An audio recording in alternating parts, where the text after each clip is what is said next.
11.1 Introduction. The learners of BAPCH were having a session on BPCC 113 with Dr. Mahima, academic counselor. Though before they started with the sessions they were having a general discussion when Dr. Mahima entered the classroom.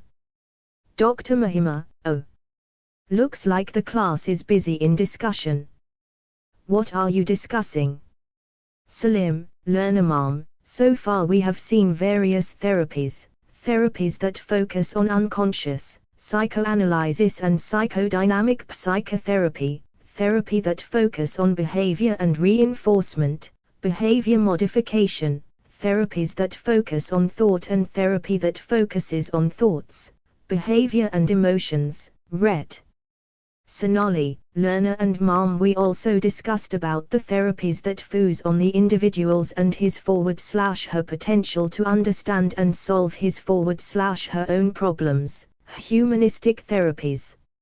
Salim, learner, is there nothing that is probably based on play or art etc.? Dr. Mahima, so that is what you were discussing. Well, learner, if you look at the Unit 11 in BPCC 113 course material, it mainly talks about play therapy. And I think you all will be greatly interested in learning about the same. Also, besides the play therapy, the unit will also focus on indigenous therapies. Navgeo, learner ma'am, by play therapy, we can guess that the therapy is implemented through play. But what are indigenous therapies? Dr. Mahima, well, counseling and psychotherapy though are Western concepts, but they are not new to India. In India, attempts were made to understand and deal with various mental processes. In Indian context, there are various indigenous approaches like yoga, meditation and mindfulness, and these will be discussed under indigenous therapies. From the above conversation between Dr. Mahima and the learners of BAPCH, it must be clear that we will mainly focus on play therapy and indigenous therapy in the present unit.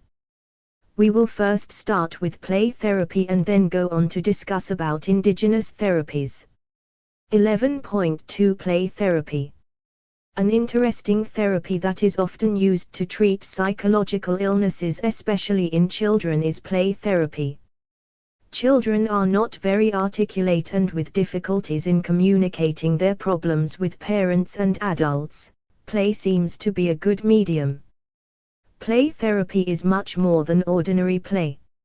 Landreth defined play therapy as a dynamic interpersonal relationship between a child, or person of any age, and a therapist, who provides selected play materials and facilitates the development of a safe relationship for the child, to fully express and explore self, feelings, thoughts, experiences, and behaviors, through play, the child's natural medium of communication, for optimal growth and development.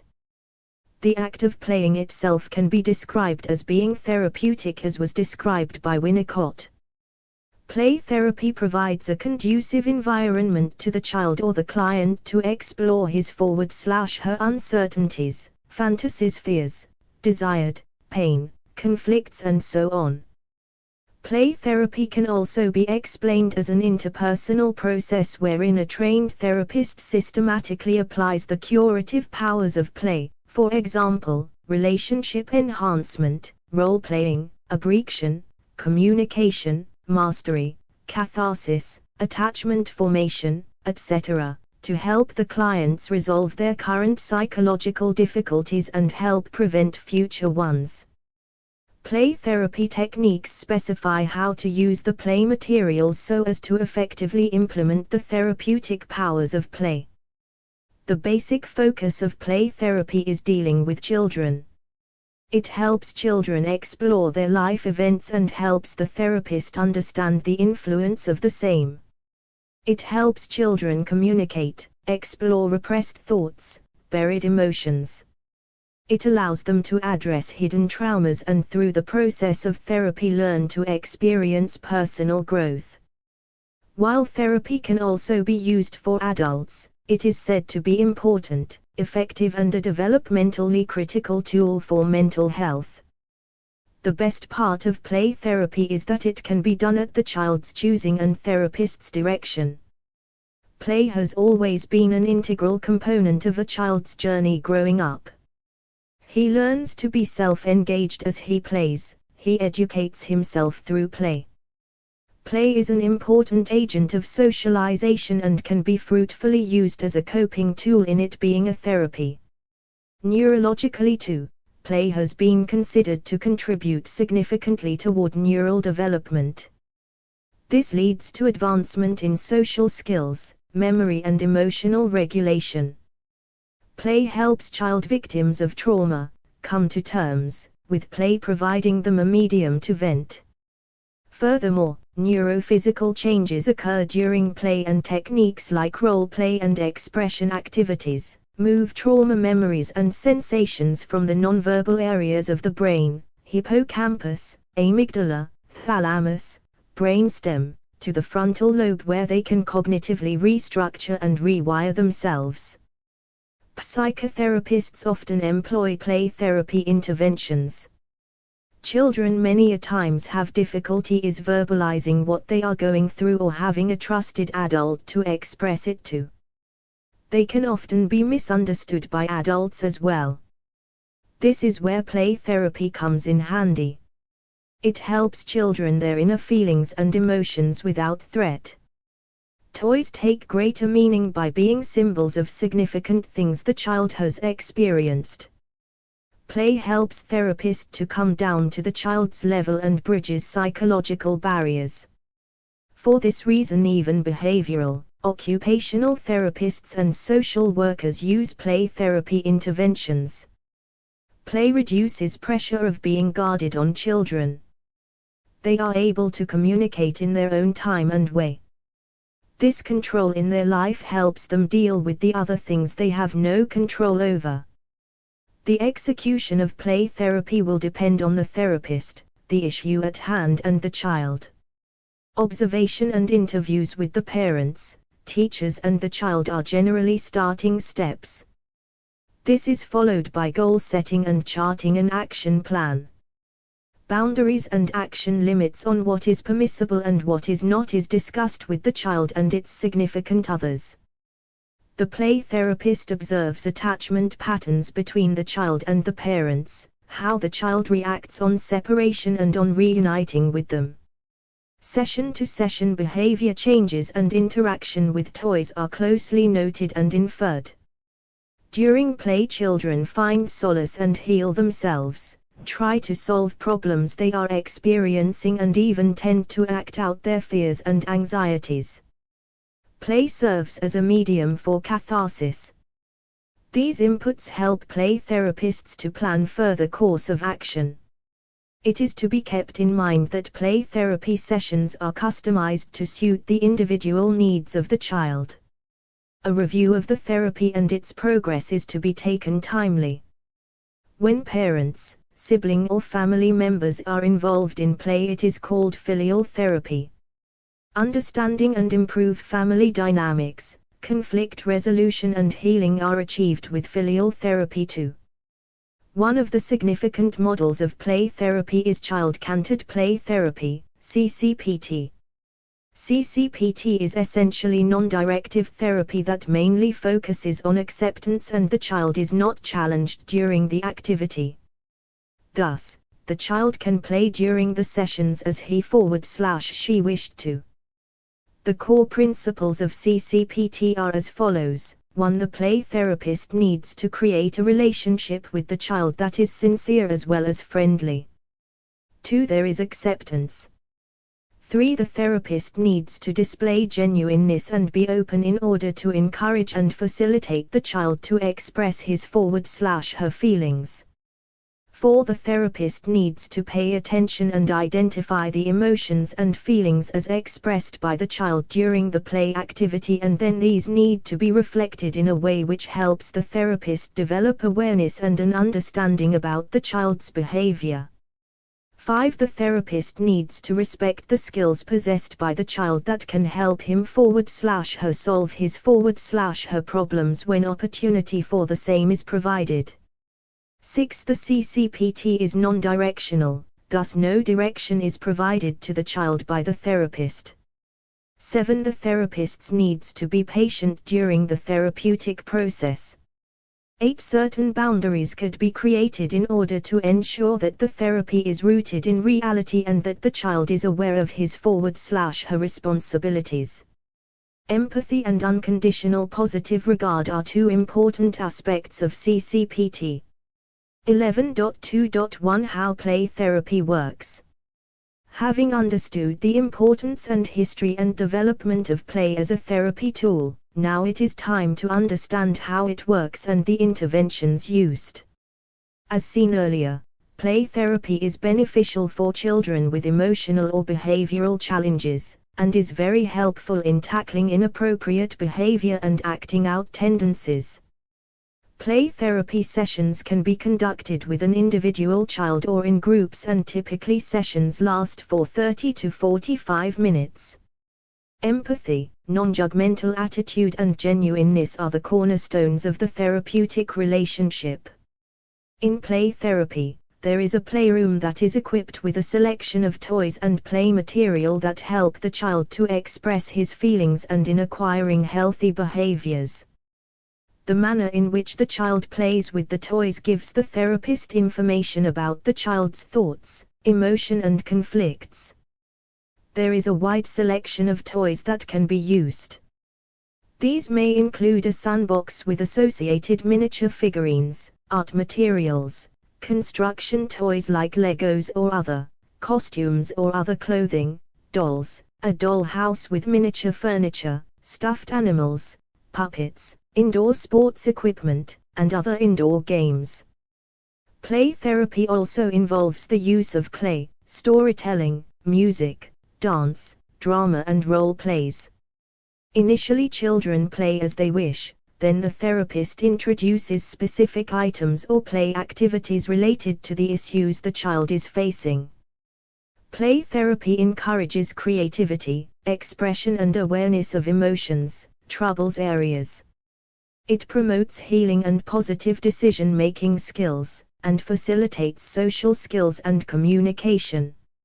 It can either be directive or non-directive in approach. Non-directive play therapy is non-intrusive since there is minimal instruction on how should the child engage in play. Directed play therapy involves much greater input from the therapist. Although best meant for children, play therapy can be applied to adults as well. Play therapy is also be used to treat issues faced by teenagers and adults. As individuals reach adulthood, they lose their ability to playfully explore themselves. Play therapists help adolescents, adults, and even the elderly relearn the values of play. It is even neurologically proven that play can help adolescents and adults enhance both cognitive and physical behaviors. Many organizations and experts are dedicated to play research and advocacy, that play is important for people of all ages. A play therapy session is of about 30 minutes to an hour with a once-a-week duration. The number of sessions required depends on the child, the nature of problem and how well they respond to this type of therapy. Therapy can take place individually or in groups. Play therapists can be directive or non-directive in their approach. The sessions take place in an environment where the child feels comfortable, safe and with few limitations.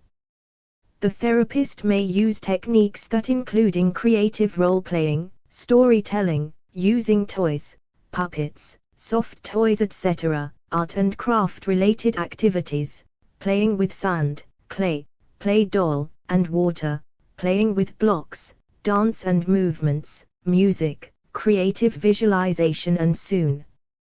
The therapist might offer the child a doll house and some dolls, asking them to act out a typical day at home or some problems they have. They could encourage the child to use hand puppets to recreate something they found stressful or frightening. Therapists ask the child to tell a once-upon-a-time story to see what the child might bring to light. Or they might read stories that solve a problem similar to your child's. This is referred to as bibliotherapy. Play therapy could also involve asking questions while the child is drawing or painting to try to gain insights into their thought process. Playing various games with the child to encourage problem solving, cooperation, and social skills is also common. Play therapy is used very effectively for intellectual disabilities, dementia, chronic illness, palliative care, and hospice care, substance use, trauma and physical abuse, anger management issues, post-traumatic stress disorder, PTSD, unresolved childhood issues. When working with adults, a therapist may use dramatic role-playing or sun tray therapy to help get in touch with feelings that are hard to talk about. 11.2.2 Application of play therapy. By now it must clear that play therapy is an effective therapy, especially while dealing with children. It is known to enhance learning, optimize relationships, and improve overall health and well-being. Play therapy is suitable for adolescents and adults as well. Therapists have an opportunity to choose from many of the modalities such as movement, body play, sound play, dream play, nature play, and social play, pretend, fantasy play, creative play, storytelling, and vocal play. A variety of health challenges experienced by adults also can be addressed by play therapy. The biggest strength of play therapy is that it can be modified to any issue, and establishing rapport and the therapeutic alliance is very smooth. As a therapy, it helps keep aside client defensiveness. Play therapy can be used to effectively treat, in children or adults, dementia, grief and loss, post-traumatic stress, obsessions and compulsions, attention deficit and hyperactivity, mood disorders, anxiety, developmental delays and arrested emotional development. Play therapy is an effective therapeutic approach for people from all age groups, though minors respond particularly well to this type of treatment. Like a regular session, therapists employ several general guidelines and practices in treatment in order to foster the greatest benefits for people in their care.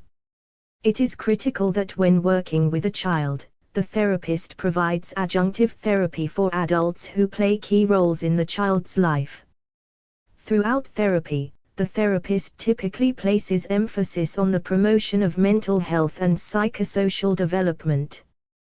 The treatment plan is explained to the child's legal guardians, if necessary. Therapists may also coordinate treatment with doctors or other healthcare professionals to ensure that a child's welfare remains the treatment priority. If inappropriately touched by a child in treatment, the therapist may find it best to explain that it is important that each person's body is respected, document the event, then discuss the situation with the child's legal guardians at the earliest opportunity. A therapist may also find it necessary to make arrangements to prevent the child, or any person they are treating, from feeling abandoned, should there be a break in treatment. Box 11.1 Techniques of Play Therapy. 1. The feeling word game. Often children have difficulty verbalizing their feelings when directly questioned, either because they are guarded or they do not connect with those feelings they find most threatening. When involved in playing a game, children's defenses are reduced, and they are more likely to talk about their feelings. The feeling word game allows children to communicate their feelings in an enjoyable, non-threatening manner.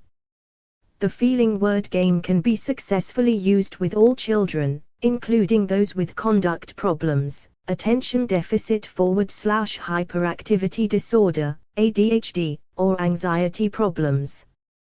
This technique is a fun and non-threatening way for therapists to discuss and question issues that are generally too intimidating for the child to communicate about directly. 2. Color Your Life. Color Your Life provides children with a non-threatening, concrete method of understanding and discussing various affective states. It is critical for children to develop certain skills to successfully manage their affect. Specifically, children need to develop an awareness of numerous affective states, the ability to relate those states to their environmental events, and the skill to verbally express these feelings in an appropriate manner. Color Your Life is suitable for all children between 6 and 12 years of age. The basic requirement is that the children are able to recognize and name colors as well as various affective states. The technique can be used in an individual or a group format.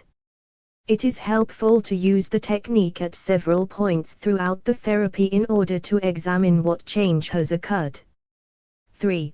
The Pick-up Sticks Game. The Pick-up Sticks game was designed to facilitate effective expression in children.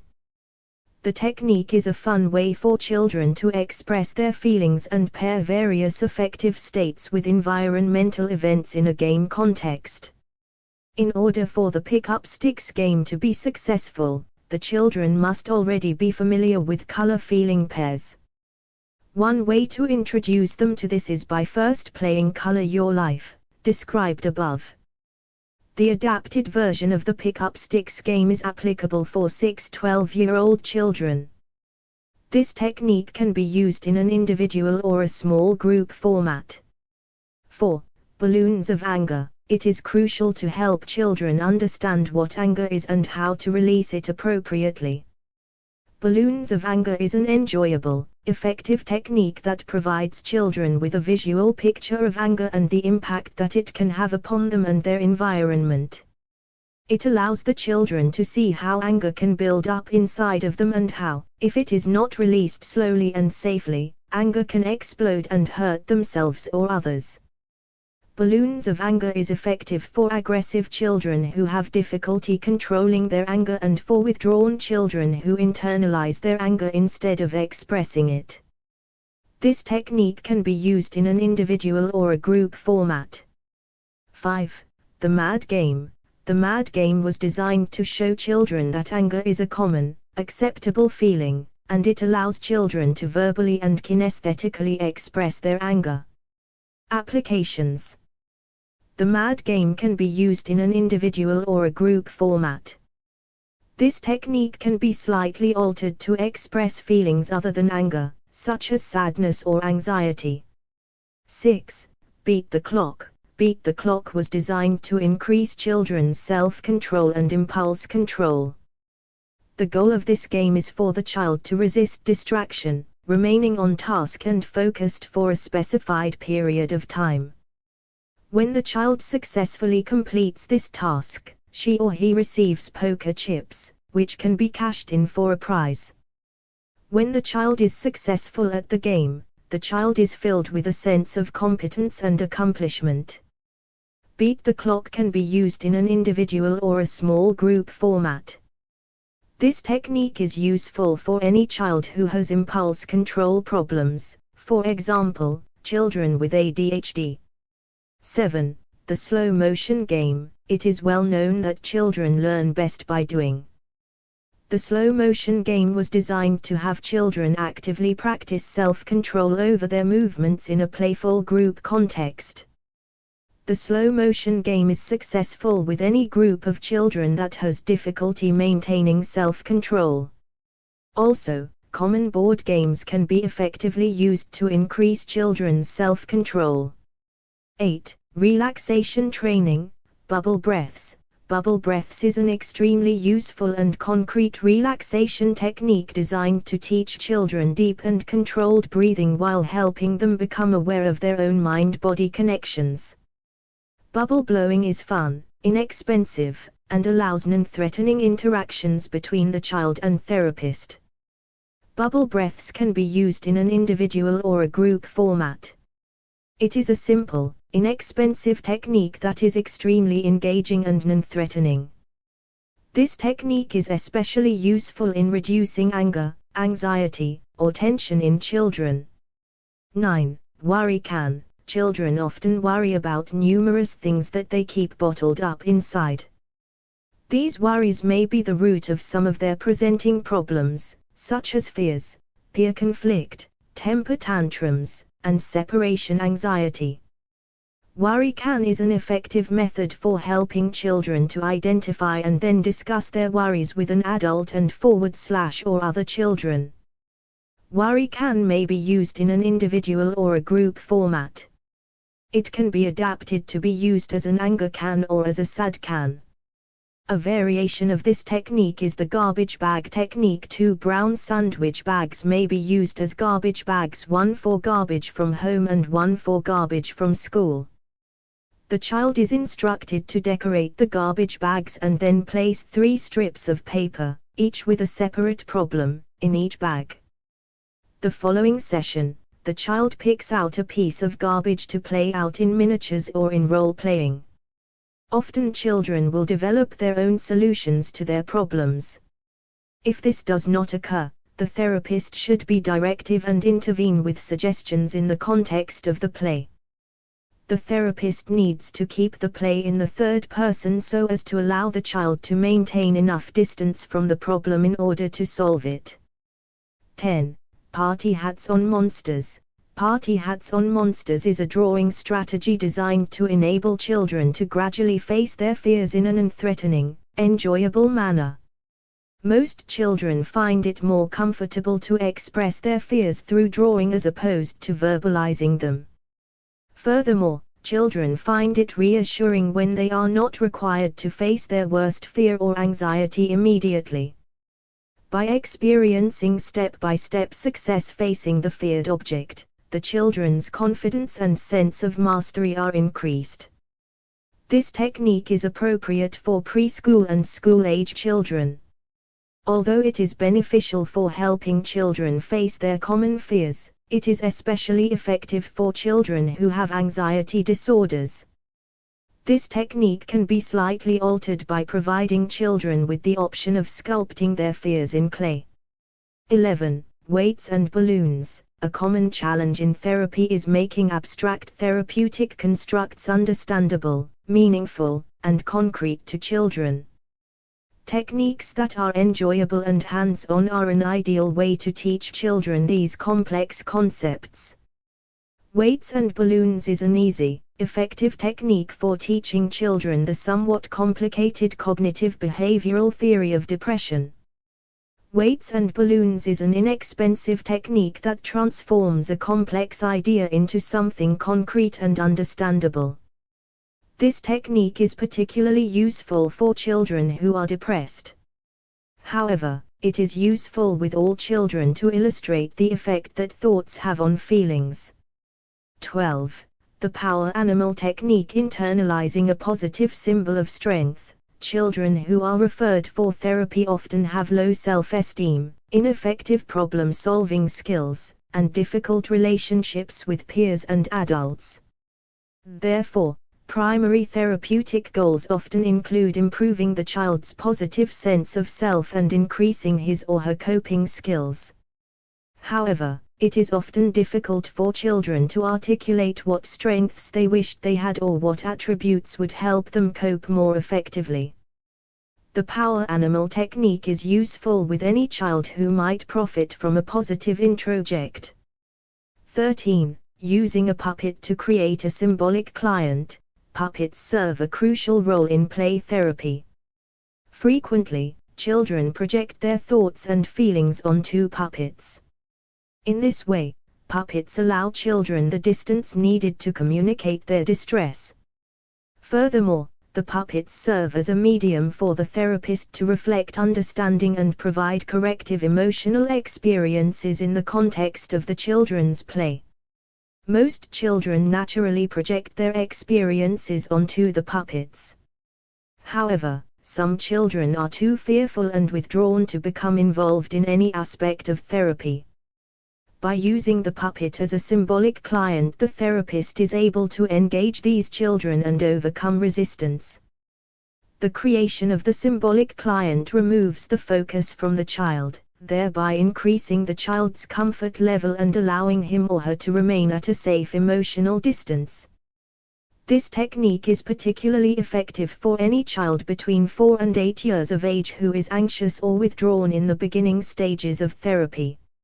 A variation of this technique would be to have the puppet present with the same problem as the child and to enlist the child's help in brainstorming solutions to solve the puppet's problem.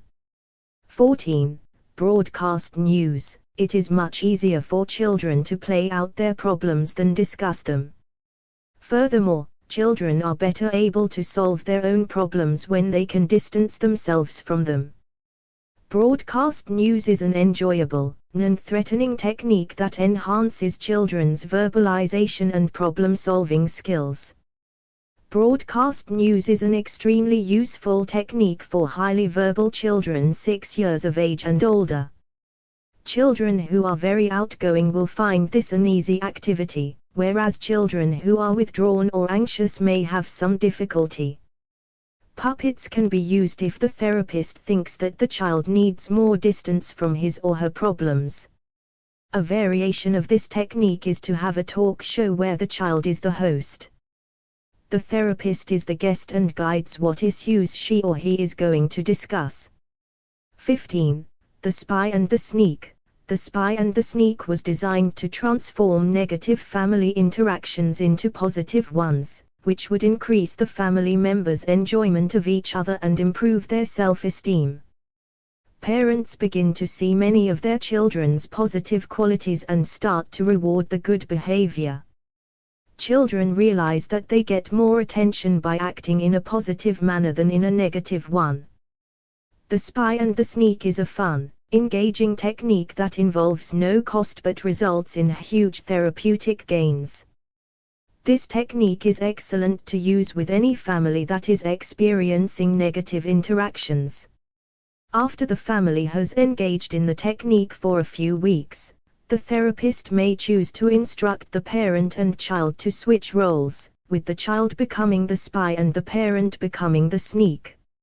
A variety of toys recommended as staples in the therapeutic playroom, including a doll house with furniture and doll family, doll clothes, baby doll with bottle, puppets, building blocks, toy cars and trucks, toy guns, knives, and swords, stuffed animals, play telephones, crayons, paints, scissors, glue and paper, Play-Doh, and clothes for playing dress-up. Toys should be available that allow children to be creative, to release emotion, to develop insight, to test reality, and to express themes from real life, such as anger and aggression, love and nurturing, and sadness when children find it difficult to express their emotions directly.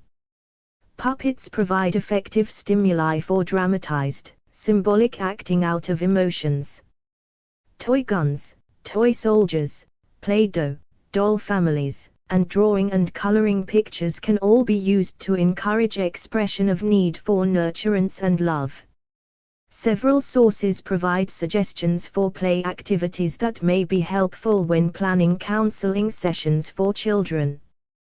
Cadusan, Cangelozzi, and Schiefer provide suggestions for using play therapy with children who have various internalizing, externalizing, or stress-produced disorders. Sand and water are natural media that fascinate children. The sandbox can symbolize the child's environment, allowing the child to build the world of his fantasy by using toy cars, building block houses, and doll figures. The child then plays out themes representative of the conflicts he or she is experiencing. Use of dry and damp sand in separate waterproof trays that are painted blue so that a lake is represented when the sand is pushed aside provides stimuli for the changing themes of children's play. Chaos, struggle, and resolution are common stages that recur in children's sand play. Additionally, water play has been used for work with overly active and constricted children, providing an outlet for aggression or for relaxation. 11.3 Indigenous therapies. Indigenous therapies include interventions for human behavior and pathology from the individual's native land. These approaches help in alleviating stress and tension and also provide a means of integrating one's experiences. It is a more holistic approach and also accounts for looking at one's own experiences in a different light. It accommodates newer experiences and allows the individual to heal physically, mentally and spiritually. For us in India, yoga, meditation and mindfulness are prominent interventions that can be termed as indigenous therapies. These discover how the cultural views, theories, assumptions and classifications coupled with overarching social institutions influence psychological topics. Indigenous therapies are subjected to systematic influences of formal, political and educational institutions and social factors. They are formed of the basic, political, economic, religious, and social components of each culture.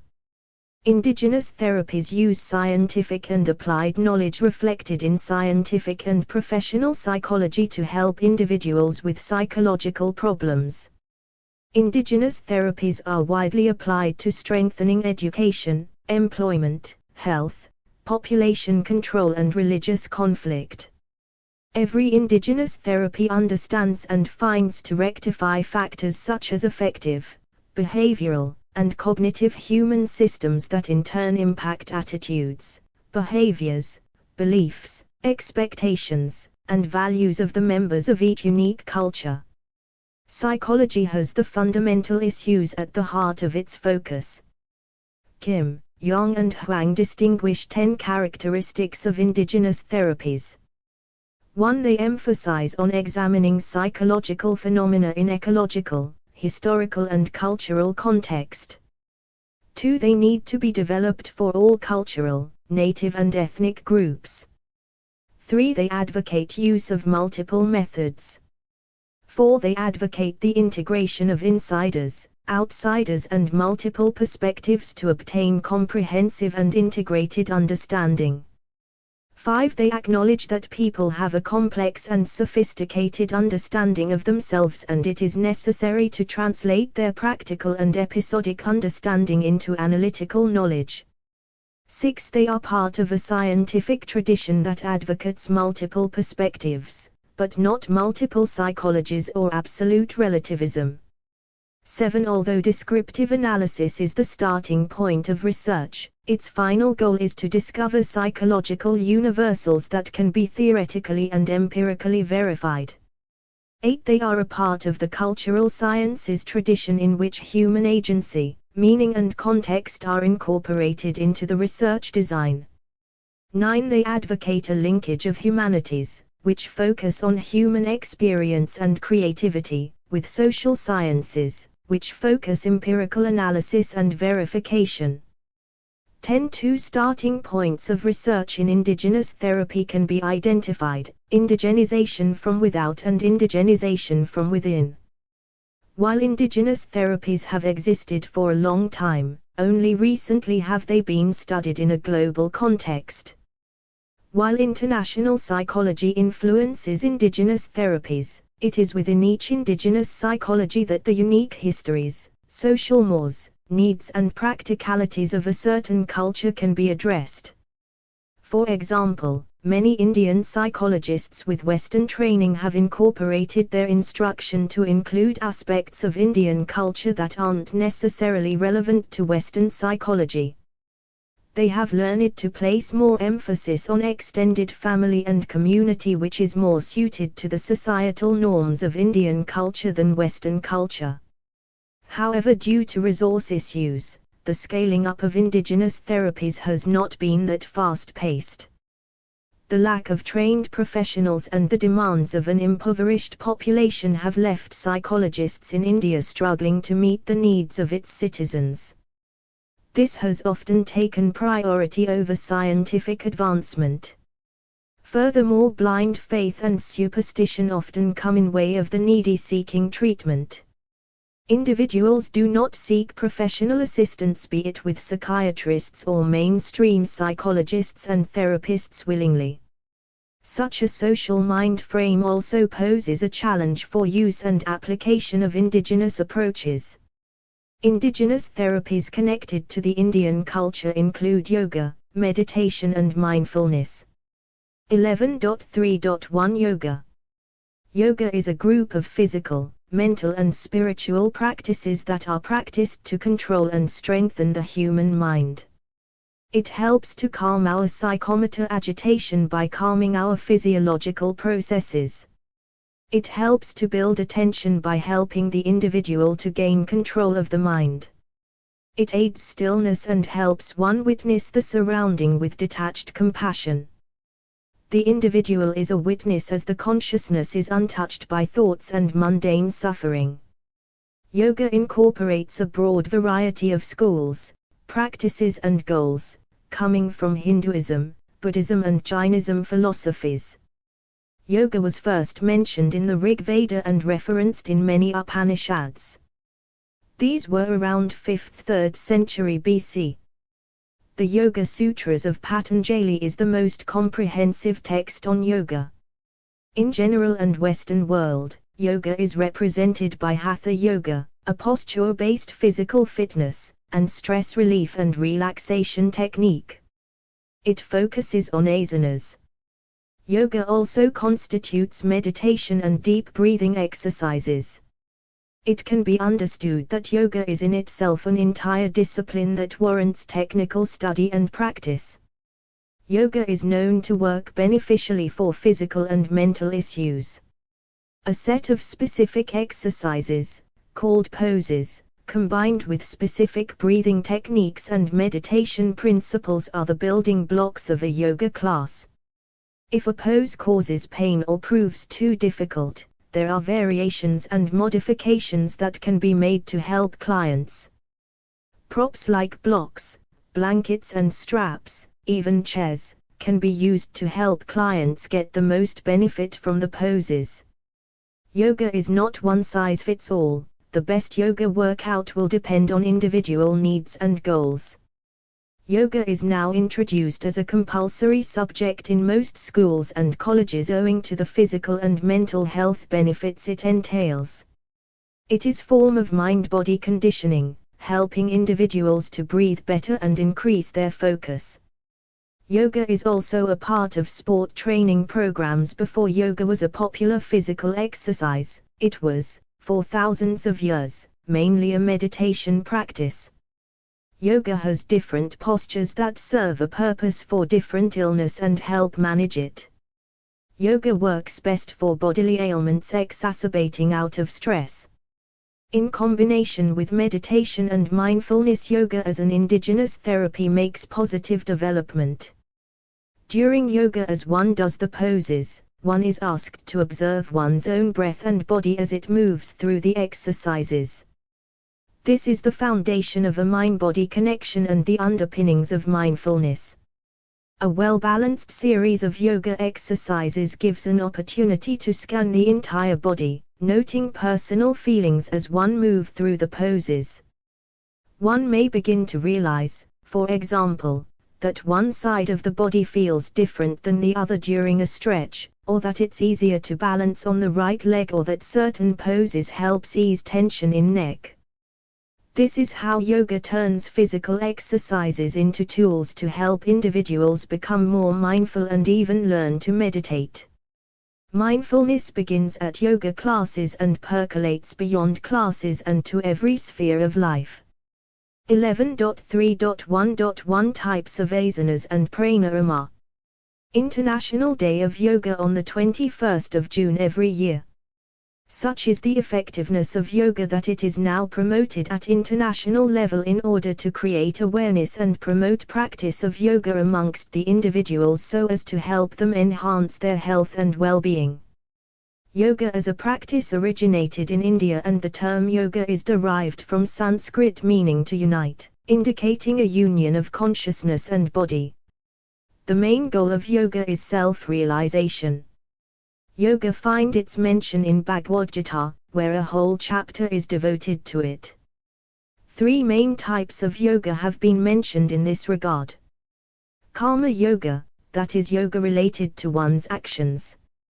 Bhakti yoga, yoga related to devotion. Jnana yoga, that is yoga related to knowledge. There is also a fourth type that was put forth by Patanjali, who is also termed as father of yoga. He introduced Ashtanga yoga, that is, power yoga. This yoga involves a movement or a flow from posture to posture. Yoga mainly involves bodily postures, asanas, breathing exercises and meditation that are to be carried out in a specific manner. Types of asanas.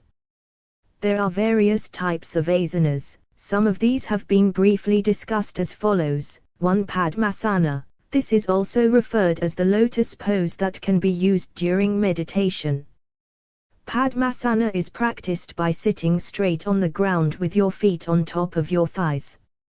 This asana is quite difficult and may need practice before one is able to carry it out adequately.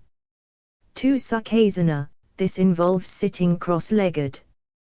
Thus, this is an easy asana and like Padmasana, it can be used during meditation. 3. Siddhasana. This is similar to Padmasana but less difficult. In this, you need to sit with your toes tucked into your thighs. 4. Vajrasana. Vajra is a Sanskrit term that can be translated as diamond. This involves sitting on one's heels by placing palms in the knees. 5. Trikonasana. In this asana, you need to stand on the floor with legs apart and then you need to stretch your body to the left in such a way that spine is straight and your body is facing towards front and your both arms are perpendicular to the floor, with left hand resting on the floor and right hand straight up. 6. Bhujangasana, also referred to as cobra pose. In this the person has to lie face down on the floor, with hands on the floor below the shoulder. Then she has to lift his her head and chest slowly. The elbows are to be kept near the body, with neck straight and eyes looking up. Pranayam. Pranayam is a breathing exercise that can be carried out for stress relief, though it has number of other health benefits as well. In this you need to put your right thumb on your right nostril and deeply inhale through your left nostril. Then you close your left nostril with your right index finger and hold your breath for a few seconds. Then exhale through your left nostril. The same can be repeated with your left nostril. Yoga has a number of benefits including relief from stress, higher productivity, mindfulness and overall better physical and mental health. But it is important that one develops its understanding and takes suitable training before it is practiced. 11.3.2 Meditation. Meditation is straightforward and benefits seen quickly. Breathing techniques are an essential part of yoga. Not only do they help one to stay focused while practicing yoga, they can also help reduce stress and relax the nervous system and calm the mind. Some of the breathing exercises include abdominal breathing. Abdominal breathing is also called as diaphragmatic or belly breathing. This is the most common breathing technique in basic yoga. It helps foster healthy, efficient breathing in general. Ujjayi or victorious breath. This type of deep breathing allows one to slow and smooth the flow of breath. It is often used in flow classes to help students regulate their breathing as they move through the poses. Interval or interrupted breathing. In this type of breathing, the individual is instructed to pause and hold the breath during the inhalation or exhalation, or both. It is a good way to begin to learn to control the breath, especially if you are looking to try more advanced yoga breathing techniques. Alternate nostril breathing.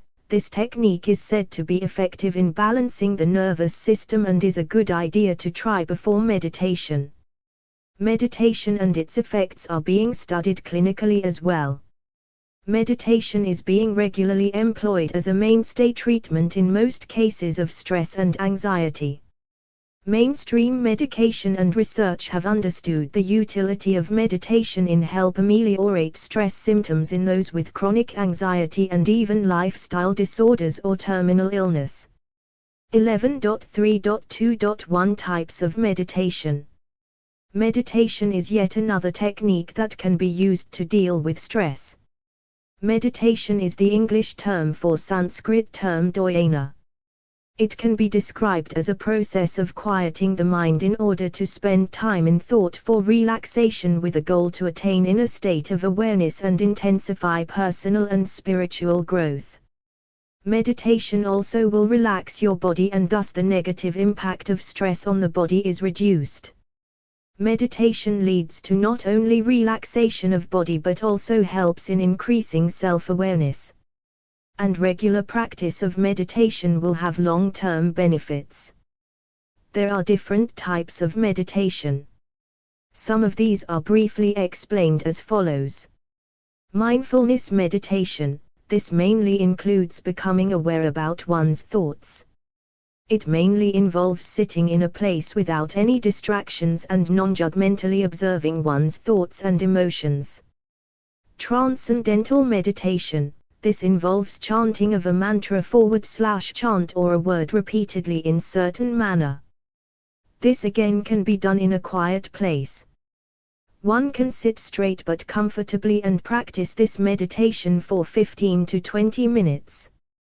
Guided meditation. As the name suggests, in this meditation, there is often a guide who will take you through the meditation process. This meditation mainly involves visualization of certain images that you may find relaxing. It also involves utilizing one's senses. The person may be asked to sit in a quiet and calm place with eyes closed and visualize certain images that he/she finds relaxing. Vipassana meditation. The main aim of this meditation is self-observation in order to transform oneself. It requires attention to be paid to different bodily sensations in order to create a connection between body and mind. Loving kindness meditation. Metta meditation. This meditation includes directing love and kindness towards others. The individual is required to sit straight but in a comfortable position in a quiet place. He/she is then required to take a few deep breaths and repeat to oneself words that express kindness to self, then to family, friends and other significant people in his/her life, and then to everyone. Chakra means wheel meditation. In our body there are different energy centers and power that is spiritual in nature, and they are referred to as chakras or wheels. There are a total of 7 such chakras that are located in different parts of our body and are represented by a color. The main aim of this meditation is to bring about an equilibrium in these chakras. The benefits of meditation include not only reduction of stress, but it can also help in managing anxiety, promoting effective health, enhancing self-awareness, increasing the span of attention, and so on. Initially it can be practiced once in a day for a few minutes, and later on the duration can be increased, and it can also be practiced twice a day. Box 11.1. A simple way to meditate is given as follows. You need to sit on a chair comfortably with your back straight. Let your feet touch the floor and do not cross your legs or arms. You can either rest your arms in your lap or keep them on the armrest. Then you need to close your eyes. Breath in deeply and breath out gently and try to relax your body. Keep your eyes closed and you can either repeat a mantra, a word to yourself, or can have a praritan, self-dialogue to yourself. If you get distracted, repeat the mantra, word, or continue with the self-dialogue. You can do this for 15 to 20 minutes. Initially it can be done for smaller time period, and later the duration can be gradually increased. As you complete the meditation, count backwards from 10 to 1. Rub your palms together and put them on your eyes. Slowly open your eyes. 11.3.3 Mindfulness. Mindfulness denotes awareness about one's thinking, the way one feels, physical sensations, and one's surrounding in the present moment. It mainly involves becoming non-judgmental in one's awareness about one's thoughts and feelings. It mainly involves paying attention to things that generally we do not notice as we are too occupied with our lives, thinking about future and past, and thus seldom focusing on present. It is often termed as a contrast to automatic pilot mode, or a default mode, where we do things without much thought or attention. Often, we are doing certain activities like driving, household chores or even eating, which we may not do by paying our complete attention to the task, and most often our attention and thought process may be somewhere else rather than these activities. Thus, we are in autopilot mode. Whereas, mindfulness involves becoming aware and focusing our attention on these activities. The main characteristics of mindfulness according to Kabat-Zinn are being non-judgmental, cultivating patience, being open-minded, having trust, non-striving, acceptance and letting go. In fact, Kabat-Zinn was also responsible for starting a program on mindfulness-based stress reduction in 1997 at University of Massachusetts Medical School. It is also important that when mindfulness is practiced, one involves in observing one's experiences, including thoughts, feelings and physiological sensations. Though when one is focusing at varied experiences, this is to be done one at a time. Besides observation, it also involves description of what is being observed, but this is to be done in non-judgmentally. Mindfulness also requires complete participation, thus complete attention and focus needs to be provided to the task at hand. While practicing mindfulness, it is possible that one's attention and focus may drift, in which case one needs to gently bring back the focus and attention on observing that experience. Practicing mindfulness can have a positive impact on an individual's body and mind. It not only helps in dealing with certain illness by strengthening one's immune system, but it also helps deal with stress and promote positive mental health. Even memory, attention, problem-solving and decision-making can improve with the help of mindfulness. It can also enhance one's self-esteem and can play a role in building and maintaining positive relationships. One of the most important activities that we often do mindlessly is eating. We eat so that our body gets the necessary nourishment. But most often we do this activity on an autopilot mode while we either watch television or browse our mobiles or engage in social networking. Next time you have your lunch or dinner, try to exercise mindfulness eating. Do this by switching off the television, keeping aside the mobile and concentrate on your food. Appreciate your food and pay attention to its taste, color, sound, texture, aroma and so on. Sense it with all your senses, and be non-judgmental in doing so. And even while carrying out other activities as well, try to carry them out in a mindful manner. 11.3.4 Effectiveness of yoga, meditation and mindfulness. Yoga can be effectively used not only to deal with stress, but it can contribute to maintaining positive health and well-being. It has long-term positive effects on both physical and mental health. The benefits of a regular yoga practice are wide-ranging. In general, a complete yoga workout can help keep back and joints healthy, improves overall posture, stretches and strengthens muscles and improves balance. Yoga has a restorative side that is deeply relaxing and rejuvenating, as relaxation is built into every yoga session. In addition, yoga's focus on the breath can calm and help one learn to be more mindful of the body. In recent years, more and more research is demonstrating the wide-ranging health benefits of yoga. Studies show that yoga can help manage psychosomatic symptoms. They help reduce back pain, improve balance, strengthen bones, stave off muscle decline, reduce stress and relieve depression. Meditation expands attention and enable insight of one's own process, etiology and symptoms. Individuals with a wider attention span can be more insightful and help one be objective in emotionally laden situations. Meditation is known to bring about some positive physiological changes in the body.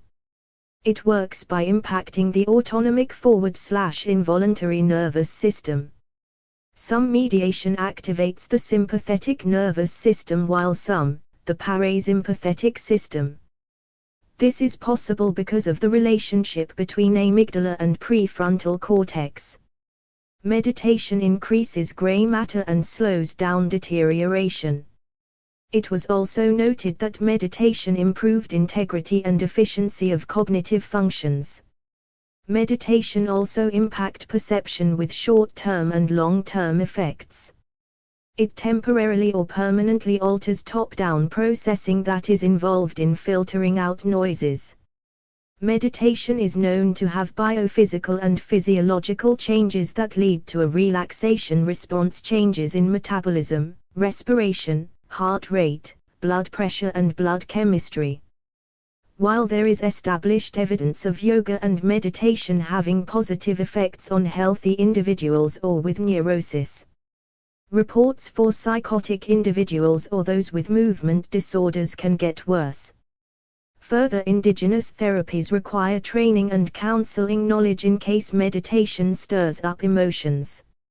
Mindfulness is specifically a psychological quality that involves bringing one's attention to moment-to-moment interactions. It is awareness of the present. It involves paying attention in a non-judgmental way.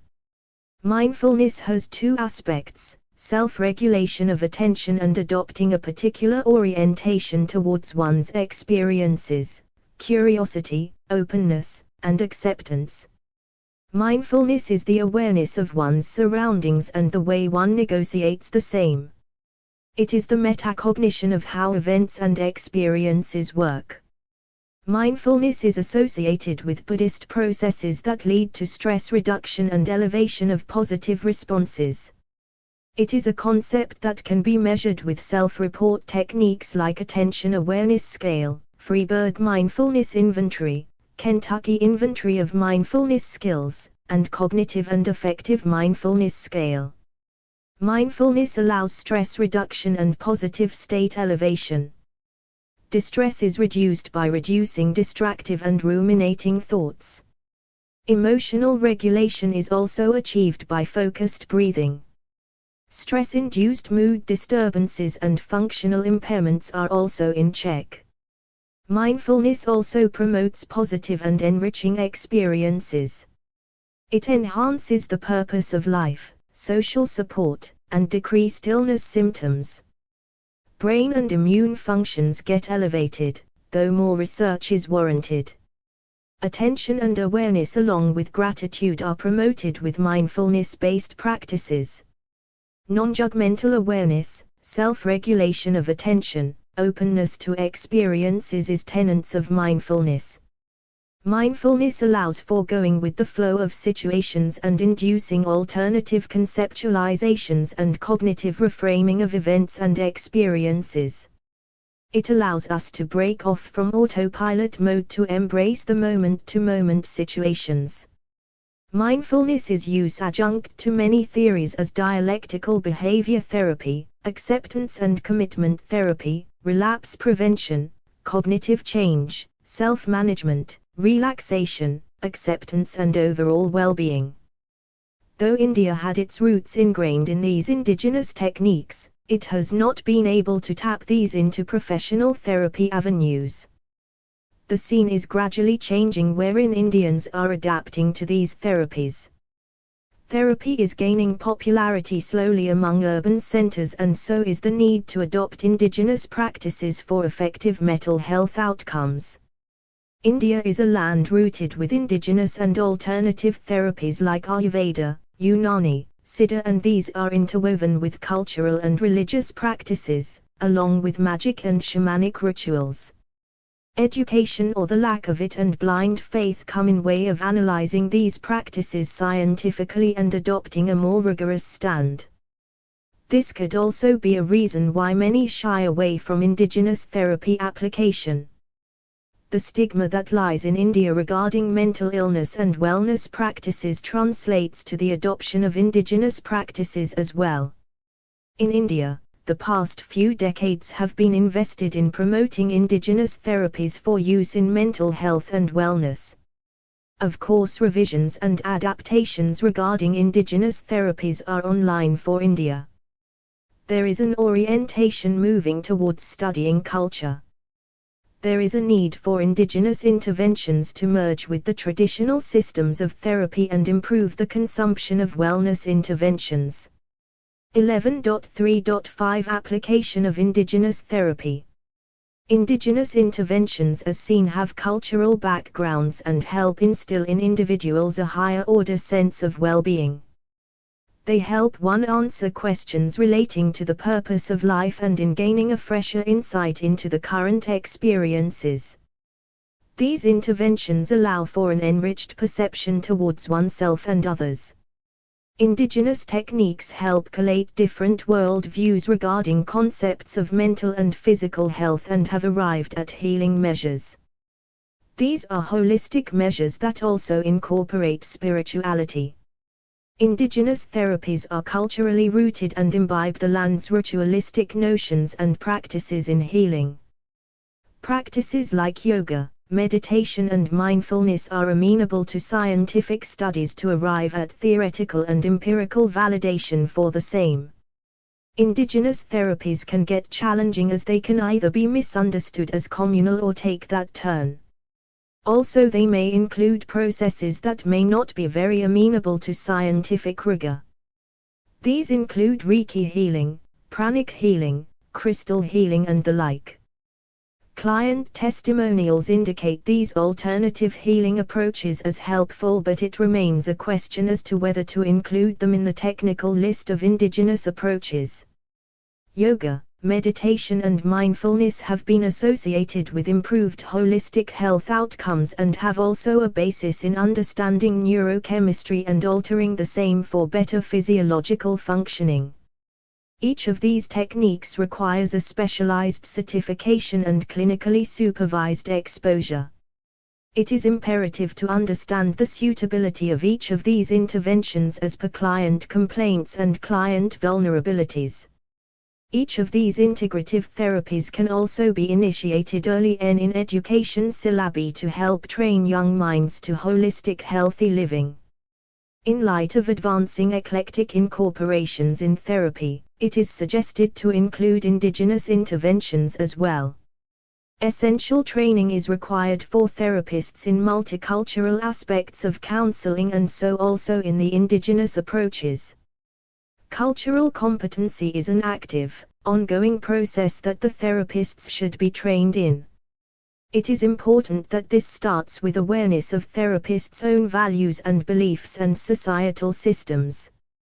Culturally, competency also involves understanding the diversity that the client brings in therapy and lastly imbibing the relevant indigenous techniques that would help their clients. There has to an emphasis on actively developing and practicing appropriate sensitive interventions. 11.4 Let us sum up. To summarize, in the present unit, we discussed about play therapy. Play therapy can be explained as an interpersonal process wherein a trained therapist systematically applies the curative powers of play, for example, relationship enhancement, role-playing, abreaction, communication, mastery, catharsis, attachment formation, etc., to help the clients resolve their current psychological difficulties and help prevent future ones. Play therapy techniques specify how to use the play materials so as to effectively implement the therapeutic powers of play. Child-centered play therapy was also briefly discussed. The unit also focused on how play therapy works and the application of play therapy. The unit further discussed about indigenous therapies. Indigenous therapies include interventions for human behavior and pathology from the individual's native land. These approaches help in alleviating stress and tension and also provide a means of integrating one's experiences. Yoga, meditation and mindfulness were discussed in this context.